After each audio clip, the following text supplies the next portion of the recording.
What they told me could not be done was done here today at EW's house. The video vixens are all here. We got more coming in throughout the weekend. They were civil for the most part. It was a love fest for the most part. And I think we showed today a lot of things. So I'm glad they supported me because I've tried to support most of them. And I just want to keep everybody growing and building. But hey, thanks guys.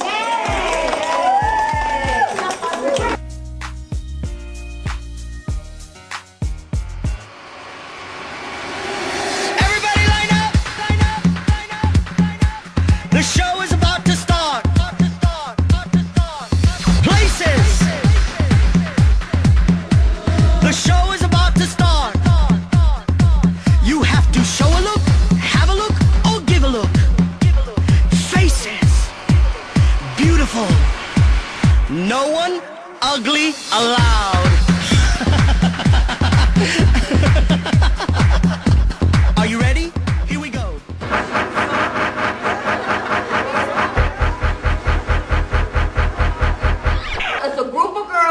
Who want to be on TV, who want to be seen, who want to meet that artist, who want to fuck that artist, and tell every other girl like, ooh, guess what I'm a tomboy.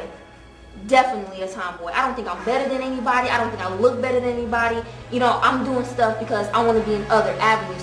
Videos is not a fucking career. Like I read Superhead's book, and it was a good book. Like, damn, you know, homegirl was really at it. But she was also very vocal about the point that she went to video shoots to hook up with the artist. Now I think that the book was grotesquely misnamed because she went to like 2 videos, but you sucked 200 dicks. It should have been, you know, I sucked dick. Right.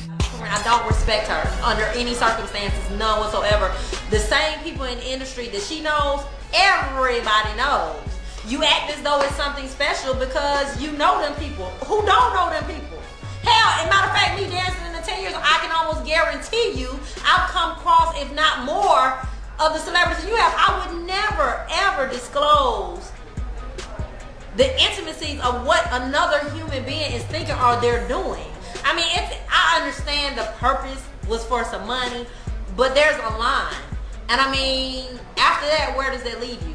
It was very important for me to be here, and I feel like not for myself, because everything that I've done so far is not totally all for me.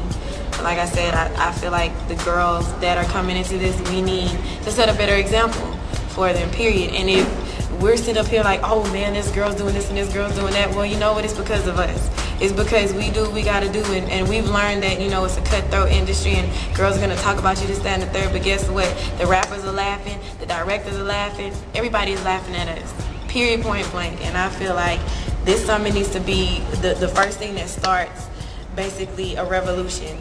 If we all came together, it wouldn't be no $250 a day budgets. It wouldn't be no $300. You know how much they make off of videos? Do you know that the artists get residuals off every time they make the video? You know how much money that me and LaShante and Veronica would have made if we would have had residuals off of Gold Digger? I got it. No names. So embarrassing. So embarrassing. I was approached by an artist and his wife. Okay,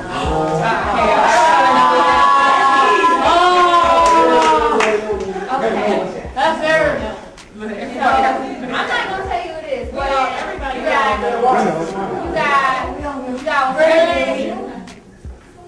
got one who wants me for him and his wife, and then you got the wife who's trying to get me by herself and set me up in a apartment in Miami. Boy, I was like, oh, mama, I'm gonna take it.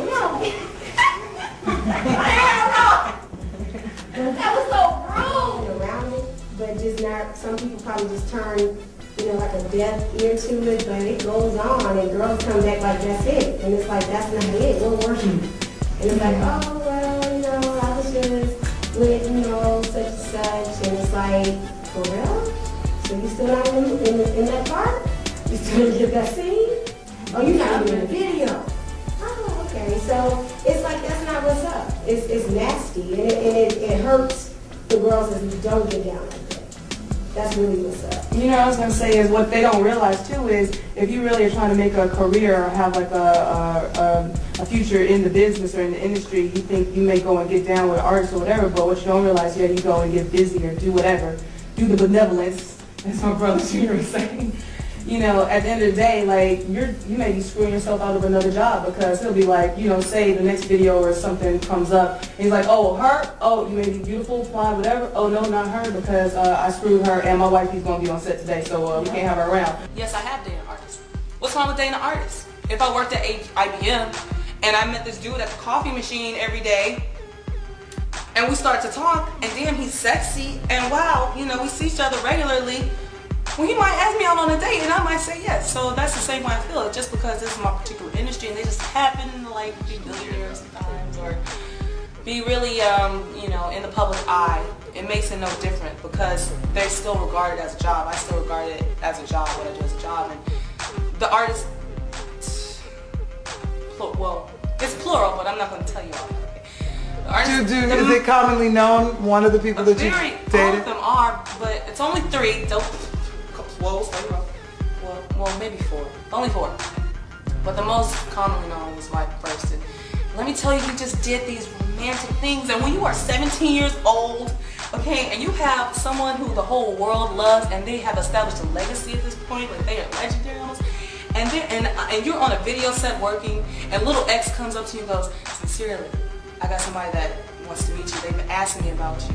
And like every set that you're on, everything, like he's passing messages through people. Like, where are you at? What are you doing? I think you're beautiful. I saw this hair thing that you did. And da-da-da.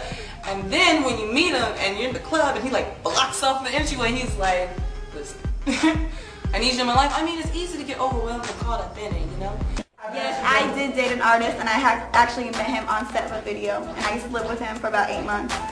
I honestly think that he was dating me because of the control factor, because he felt like he can control me as being 10 years older than me. So, which I felt that was I just was disrespected the whole time I was in the relationship. But now I'm a strong woman, I'm independent, and I've got a lot of things on my plate, and I know I'm about to do big things in the next couple of years. Opposed to even a dark-skinned girl, because at least you can have an ass. You can have an ass and they're gonna cash you because you know you have a nice body. But for me, I have to work a little bit harder because I have to rely more on my looks. Well, wait a minute. You made a comment. You're making it seem like only the girls who have the big titties and the big asses are dark-skinned, and I don't think you meant it that way. I don't think you meant it that way, but it's just the way it was said. So, in her death, when she died, it was a big opening for me, realizing I need to slow my ass down, because I was getting to things I had no business doing, because it takes over and this becomes you and becomes your life. I was out of school for 2 years. I don't need to go back to school. I'm straight. I'm the hot shit right now. When she died, I had to stop and sit my ass down and realize this isn't me. This life isn't me. This is TV. You actually clock out of this. The makeup comes off at the end of the day.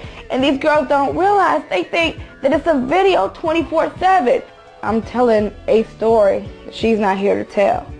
Her name isn't Video Vixen. Her name isn't host. Her name isn't model. Her name isn't even China. Her name is Brianna Michelle Bowen. How many people knew that? People talking about China, China, China. That was her nickname. She looked like a little China doll. Her name is Brianna. Brianna was an intelligent girl, beautiful girl, sweet girl, humble girl who loved going to church, loved singing, loved dancing, loved being around her brother and her little sisters. But now she's the Video Vixen at the unmarked grave. My name isn't Video Vixen. My name ain't A Shouty. My name ain't, I'm Masika. Masika Kalisha, who goes to school and goes to work just like anybody else. Many of you see me in magazines, you see me in videos, you see me doing events and parties, but what you don't know is that I am a professional. I'm a realtor. I'm a woman who owns a modeling agency.